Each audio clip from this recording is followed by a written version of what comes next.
And Pat Patterson stepped in to save the day. So that's my Pat Patterson story. What a great. So how did you get to meet Vince? How did all this work out?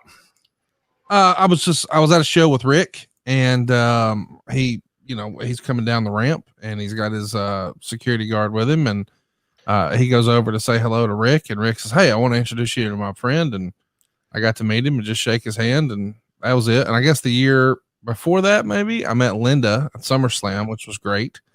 And then they were in Birmingham in 2019, and Bruce had went back to work for the company, and he said, "Hey, why don't you come down?" So I did. And hey, I got you on the list, just park in the back and give me your name and blah, blah, blah. So I got to come hang out with Bruce for a bit. And he said, "Hey, you want to come say hello to Vince?" And I said, "Yeah." He said, "Oh yeah. You don't turn that down." They took me into Vince's office, and I got to meet Vince, and it was cool. Pretty cool. You mentioned Birmingham. That was actually the first, my first professional appearance in wrestling with Nick Gulas. We were at the Armory in Birmingham. I guess you know where that is. Of course. 1987. Yeah, November of 1987. And Chris was just a little baby then. And I managed Tojo Yamamoto against Gypsy Joe. That night, I was the ring announcer, the timekeeper, and managed Tojo in the main event. Nick Gulas ran a tight budget. I did not get triple pay, by the way. But I did get Tojo's watch. He felt sorry for me because Nick tried to screw me on the payoff.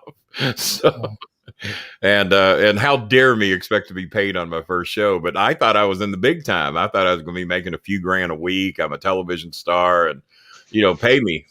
And I would go to Nick's house demanding to be paid, beating on his door. And I remember George Gulas answered the door once. George answers. He says, "Pop's not here."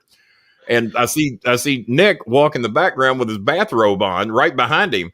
I said, "You mean the man that's not here just walked behind you in a bathrobe right behind you, George?" I said, Tell your father I need to be paid. I said, "My wife's giving me shit. I need to be paid." "Oh, he must have just got here." I said, "In a bathrobe? Where the hell did he go?" So in other words, they were just trying to get out of paying me. And the main thing I remember about Nick's house, it was in Brentwood. Did they own a Kroger? They did not. Kroger. They didn't reveal it to me if they did. And but I remember Nick's house had the plastic pink flamingos all over his yard. I don't know if you ever had the privilege to drive by his home in Brentwood, but that was the. You always knew where Nick's house was. You just looked for the pink flamingos, and that was his.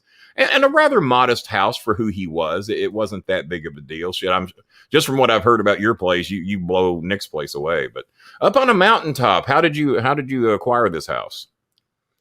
The house was for sale for quite a while, and I got the inside track that maybe I could get a deal, and I made an offer. The deal.